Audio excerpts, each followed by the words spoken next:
5, 4, 3, 2, 1. Salut Philippe. Salut Dao. Ça va?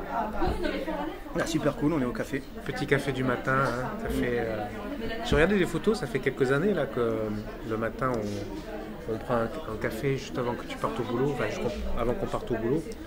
Et moi je trouve ça très agréable de voir que depuis toutes ces années on a maintenu cette tradition du petit café avec Cengiz, avec toi, avec d'autres copains. Nous et puis d'autres maintenant, c'est ça qui est bien. Et alors pour la petite histoire, Philippe je le connais depuis qu'on a 3 ans et puis on s'est retrouvés à 15-16 ans autour d'un baby-foot à l'époque où on jouait beaucoup baby-foot dans les bars. Et puis après, depuis, voilà, on s'est accompagné toutes ces années. Quand tu es monté à Paris pour travailler, moi aussi. D'abord, on a réalisé un truc incroyable. On a fusionné des bandes d'amis qui n'avaient rien à voir les unes avec les autres. Ah oui, mais ça c'est... Non, ça c'était fantastique. On a réuni des gens du baby-foot, on a réuni des gens d'écoles privées, et on a réuni des gens qui étaient d'écoles d'ingénieurs, des couches sociales qui n'avaient rien à voir les unes avec les autres. Et ça a super bien pris, ça a été notre bande d'amis qui a été très large et ça a été notre richesse pendant des années. Ça a été notre éducation. Le hub, j'appelle ça un hub. Ouais. C'est pouvoir rassembler les gens entre eux, alors qu'ils n'ont a priori aucune raison de se rencontrer, de fréquenter les mêmes milieux. Voilà, je t'invite sur le 7e podcast. Mais c'est cool. Là donc on a changé le nom du podcast, maintenant ça s'appelle Parenthèse. J'ai vu ça. Et au départ j'avais dit Philosostreet, et je trouvais ça sympa comme mot, Philosostreet, parce que ça a ramené un peu sur des contextes de philosophie de comptoir où on discutait de tout et de rien. Donc, au fil du temps, je trouvais que c'était intéressant parce que le problème du mot philosophie, c'est qu'il enferme un peu, moi, je trouve. Et prendre plutôt... J'aime bien le mot conversationnel et questionnement. C'est-à-dire qu'on se pose des questions et puis on essaie de pousser très loin l'introspection sur les sujets qu'on aborde. Et puis voilà. Et puis là, l'idée c'est de faire un peu le truc en live. Au départ, on prépare un petit peu et je pense que l'idée de faire ça en live, c'est intéressant de voir ce que nous on peut sortir comme ça en temps réel, suivant l'humeur, suivant ce qu'on a lu. Voilà, je ne sais pas ce que tu en penses. Oui, c'est très bien. Bon, après, c'est l'habitude du micro. Hein. Forcément, ça sera beaucoup moins intéressant que ce que tu peux se dire d'habitude. Oui, mais comme disait Eric, bon déjà, avec le temps, on va l'oublier. On va l'oublier, c'est ça qui est. Et le podcast, c'est vraiment, c'est une autre forme de conversation entre la conversation intime qu'on se voit, qu'on parle et tout, et puis le côté mise en scène où tu dois vraiment préparer ce que tu dis. C'est vraiment entre les deux. C'est-à-dire que tu peux pas te dire tout et n'importe quoi. Les idées extrémistes, si tu en as éventuellement, que tu n'as pas envie de choquer les petites oreilles, encore que des fois maintenant les gens se lâchent. Il y a quelque chose de non tenu dans le podcast. C'est-à-dire que tu peux vraiment partir en live, tu peux parler d'un truc puis te rendre compte qu'en fait c'est une connerie et que tu as envie de changer de sujet. Tu peux à un moment dire ah putain c'est intéressant, on va parler de ça. Donc a priori le thème principal, le thème de départ est pas ça. Ouais. Mais je pense que c'est un exercice. D'ailleurs il y a un truc, j'ai écouté le premier épisode avec Pank et le premier épisode avec Eric. Et je vois bien que quand on parle de la définition de philosophie, la première chose qu'on fait, c'est essayer de s'en débarrasser. En fait. C'est justement en se disant, ok, et c'est tellement lourd en fait tout ce qu'on met autour de la philosophie que on peut réfléchir sur la vie, se questionner hors du temps, sans pour autant ramener ça à quelque chose, un exercice classique, un exercice qui ne serait pas libre. Donc et je trouve que ce sont deux exemples de personnes qui réfléchissent vraiment par eux-mêmes. Alors moi j'ai une question là qui me vient. Philippe, je sais que depuis des années tu écoutes énormément de podcasts et je voulais savoir aussi chaque fois que je te vois tu as un podcast sur des arrivé depuis un an ou deux surtout. Ouais, depuis. Enfin, t'as toujours été curieux comme mec. Voilà, t'as toujours. Moi, je trouve que t'es quelqu'un d'hyper cultivé. Tu réfléchis sur plein de choses. Tu accroches vraiment sur les deux. Tu saisis les subtilités des idées, des thèmes. Et je voulais savoir comment tu choisis tes podcasts que tu décides d'écouter le jour J. Voilà, en fonction de quoi? Quels sont tes critères de choix? Alors, mes critères de choix. Alors, il y en a un qui est hyper objectif, c'est la durée. C'est la durée. Alors, j'ai pas de sélection sur la durée. J'ai une sélection par rapport à ce que j'ai envie d'entendre. J'ai éliminé tout ce qui était 5 minutes. Tout ce qui était, c'est vraiment pas possible en format 5 minutes. Mais à partir il m'arrive d'écouter des formats de 12 minutes ou des formats de 45-50 minutes. C'est pas la même chose. Souvent j'écoute quand je suis en voiture. Ouais. Et je regarde le temps que j'ai et aussi je regarde l'énergie que j'ai. Forcément, en 12 minutes va être beaucoup moins profond qu'en 40 minutes. On peut inviter un scientifique et ce qu'il va vous dire, d'ailleurs souvent on s'aperçoit que sur France Culture, sur France Inter, les mêmes personnes sont invitées pour faire des podcasts, les mêmes podcasts de 12 et de 40, ce ne sont pas les mêmes en fait. Les mêmes, oui, voilà, donc je pense que déjà il y a le critère objectif de ça. Ensuite, ça c'est simple, moi j'ai donné ma chance à tout le monde, hein. Tu sais comment je suis, hein. J'ai donné ma chance à tout le monde et ensuite je sélectionne au fur et à mesure de ce que tout.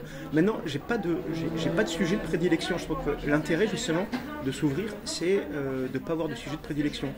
J'ai par exemple il y a un podcast qui n'est pas du tout culturel que j'adore, c'est le podcast Octogone. C'est sur l'UFC justement. Et chaque fois qu'il y a un UFC le dimanche matin, mais je pense que je suis encore plus content. Je suis encore plus content de regarder l'UFC quand ça a été commenté. Alors d'habitude j'ai regardé le main event et puis ou les 2-3 co-main event. Et après en fait les petits combats je suis content de les parce qu'ils sont commentés, ils les font vivre. Et c'est super intéressant en fait. Et les mecs sont très bons. Les mecs sont très bons. Voilà. Mais autrement, qu'est-ce que je vais écouter ? Je vais être sensible au sujet, évidemment. Moi, j'aime bien les sujets scientifiques sur lesquels on n'a pas le temps de s'arrêter. On n'a pas le temps de s'arrêter, on lit toujours des articles comme ça, on se dit ouais, les batteries, c'est génial, etc. Oui, ok. On s'arrête sur l'énergie solaire, on s'arrête sur l'état de l'art au niveau des batteries, on arrête les effets d'annonce et les scientifiques ils en disent quoi. Et si on passe tous à l'électricité, qu'est-ce qui se passe, etc. Et je trouve que ce sont les podcasts les plus passionnants qui nous rééduquent un petit peu. Je pense que quand tu lis, il y a un véritable effort à faire. Pour des gens, il y a des efforts à faire parce que c'est quelque chose sur lequel ils peuvent s'arrêter à tout moment. Ils savent qu'ils peuvent s'arrêter à tout moment de lire. Souvent, c'est dur de rester concentré parce que dans une vie un peu accélérée comme la nôtre actuellement, on est sans cesse popé, comme on dit, ou on est toujours interrompu. C'est la réflexion que je m'étais fait. Je suis tout le temps interrompu. Sur un podcast, quelque part, tu peux mettre pause, mais si tu le poses, tu peux, si tu veux, continuer à faire des choses. Et on sait que le subconscient travaille et tu peux, tu vois, à un moment, même si à un moment tu as décroché parce que tu faisais autre chose, tu peux accrocher un moment où il y a un mot qui est un peu pertinent et une idée qui te semble hyper intéressante et tu peux raccrocher dessus.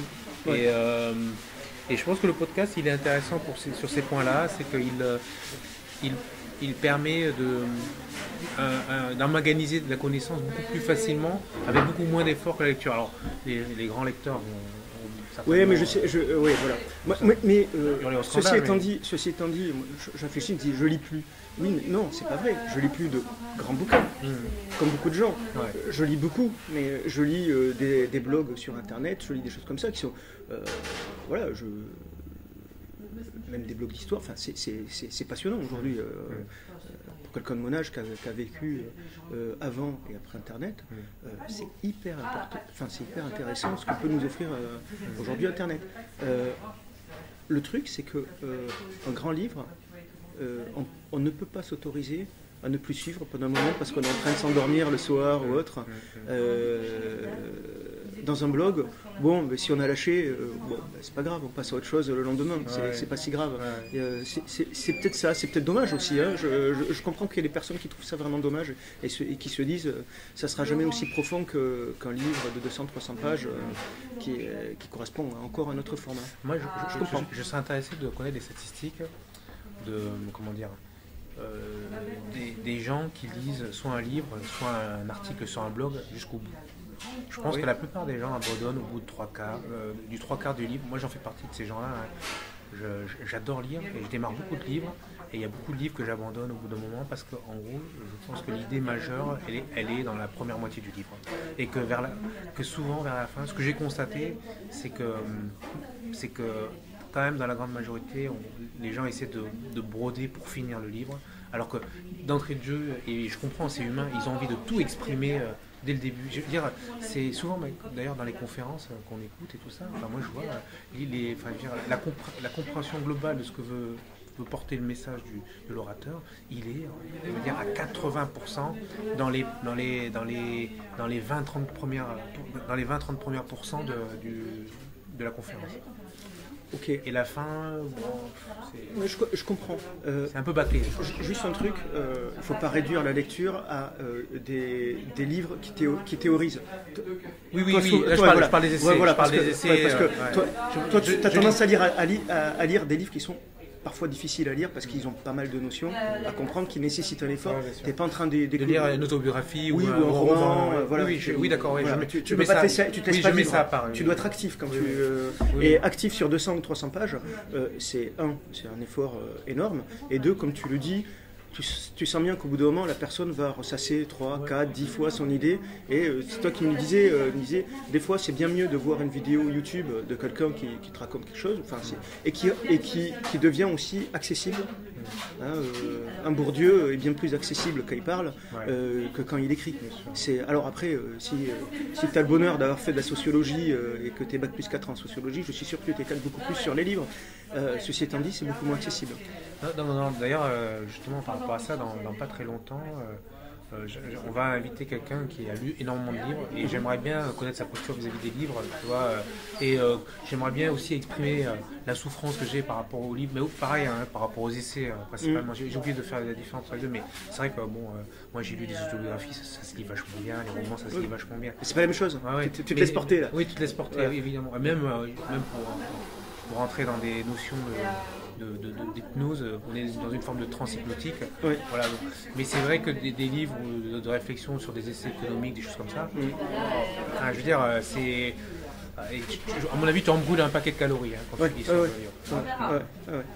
Mais voilà, pour dire que l'intérêt du podcast, c'est de pouvoir... Alors, voilà, comme je disais, on est au café. On est en train d'enregistrer. C'est ton micro? Oui, on enregistre au podcast. Oui, d'accord. C'est pas Lisa. Lisa et Cengiz nous ont rejoint au podcast. Donc, comme je disais, c'est un podcast un peu en direct live. Bonjour tout le monde, comment ça va? Voilà. Ça, c'est Cengiz. Il arrive comme ça à la dernière seconde dans le podcast. Et il a accompagné sa fille à l'école, ce qui est important. En plus, il faut rien, mais bon, ça va. Alors, Cengiz, c'est pareil, c'est le troisième compère qui vient avec nous faire nos discussions du matin du café. Et il a également des choses beaucoup très intéressantes à dire. Et voilà, c'est le comparse. Donc voilà, c'était une petite réflexion du matin. Voilà. Et là, on parlait de durée des podcasts. Et généralement, là, les podcasts que j'ai fait jusqu'à présent, ils étaient autour de 30 minutes. Un format qui est bien. Faut savoir que ça passe super vite, c'est vrai qu'on discute, ça passe super vite. On est déjà là rendu à 13 minutes. D'accord. Donc tu vois, quand tu me dis des podcasts de 5 minutes, c'est court quand même. Mais en fait, ce sont des éditos de radio souvent, donc ils sont très préparés. C'est un format qui est particulier. Tu sais, quand tu t'abonnes à une radio, quand tu t'abonnes à France Inter, etc., tu vas aussi prendre des éditos. Et je trouve pas ça très intéressant finalement. Ah ouais. Ça m'ennuie d'avoir un effet d'annonce sans étayer derrière. On vit dans une société de plus en plus où on met des articles de blog qui n'ont aucun rapport avec le contenu. Donc ça c'est ma limite, c'est de dire lire que les titres, ça devient un problème aujourd'hui. Parce que il y a une sorte de manipulation. Enfin moi, j'ai ma sensation, c'est qu'il y a une sorte de manipulation sur ça. Il y a une certaine malhonnêteté dans les titres. Donc un édito, je m'en méfie. De toute façon, là, en tout cas, nous, pour ça, la principale impulsion pour moi de mettre en place ce blog sur les podcasts, c'est qu'au départ, je trouvais que depuis toutes ces années, on avait des conversations qui étaient tellement intéressantes que c'était dommage de ne pas les figer dans le marbre. Et je n'ai pas forcément l'objectif d'avoir de la grande écoute, je le partage principalement avec des copains, de toute façon c'était surtout le but, donc je l'envoie vraiment à des gens qui sont prêts à écouter ça. Et je pense que même c'est un exercice qui serait intéressant pour tout le monde. Ouais. Moi, le titre de mon blog, c'est parenthèse, tout le monde mérite un podcast. C'est-à-dire que tout le monde a quelque chose à dire. Ouais, et avec le questionnement, moi, je vais faire venir des gens qui seraient pas du tout vus en train de raconter des choses de leur pensée, la manière de voir les choses, et ils pensent pas du tout qu'ils font de la philosophie, alors qu'ils en font. Enfin, philosophie, introspection, questionnement, conversationnel, on peut appeler ça comme on veut, mais qui ont vraiment des choses réellement intéressantes à dire. Je pense que ça peut être carrément intéressant, surtout des métiers, des gens qui ont. Je pense à quelqu'un qui travaille avec les enfants. Voilà, je suis certain que quelqu'un qui est sur le terrain a des choses intéressantes à dire. Voilà, à notre échelle, évidemment, on est toujours sur un auditoire qui est restreint à notre environnement, mais voilà, c'est l'idée de partage. Moi, je vois déjà sur notre podcast, je crois que j'ai une vingtaine déjà de personnes qui ont écouté les podcasts jusqu'au bout. Enfin, je trouve ça génial. Quoi. Mais tu sais bien que, je t'en parle souvent, je souffre de... Enfin, je souffre, je ne les connais non plus. Je ne vois que des cadres sup toute la journée. Déjà, je trouve cette frange de la population pas passionnante. Hein. Ce sont des gens qui sont pas hyper cultivés, qui sont des gens qui sont... sous influence, sous influence, je dirais, parce que voilà. Ils ont forcément des choses intéressantes à dire, mais biaisés. Ils ont une culture classique, voilà, une culture très classique. Ils ont une culture scolaire, voilà. Ce sont des gentils apprentis, ils ne sont pas rebellés. Et surtout, c'est très monolithique. Je sais ce qu'ils vont dire à l'avance. C'est pas, évidemment, ça concerne juste 90%. 90%, il y en a 10% qui sortent un petit peu de ça, mais je trouve ça intéressant justement d'aller faire du podcast avec des personnes qui n'ont rien à voir.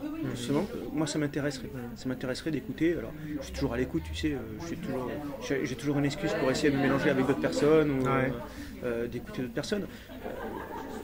Mais justement, sur le format podcast, ça peut faire ressortir des choses qu'on ne ferait pas ressortir dans une conversation classique. Mais le conversationnel, c'est une thérapie aussi. Hein. C'est-à-dire que le questionnement, on n'est pas du tout dans ce technicisme-là, mais dans les thérapies, le questionnement et le conversationnel fait partie des techniques qui permettent de sortir des choses un peu stratégiques dans notre mode de fonctionnement. Donc moi je pense que le podcast c'est super. Moi je le vois vraiment comme une thérapie, pas dans le sens médical du terme, mais voilà une manière de, je sais pas dire ça, mais un peu de s'auto-guérir, quoi. C'est un acte bienveillant, tu vois. Ouais, je vois. C'est un acte bienveillant, voilà. Je vois. Genghis qui parle beaucoup, depuis qu'il est arrivé, il dit rien. Je dis rien, j'écoute, j'adore vous écouter en fait. On est sa télé. J'adore écouter justement pour après analyser la discussion. Alors que tu avais plein de choses à dire, c'est quelqu'un de très intéressant, Genghis. Ouais. Bon. Allez, on va conclure dessus. On recommencera une prochaine fois. Voilà. En tout cas, merci Genghis, merci Philippe. Merci. Et puis rendez-vous au prochain épisode. Bye bye. Je sais pas. Yes.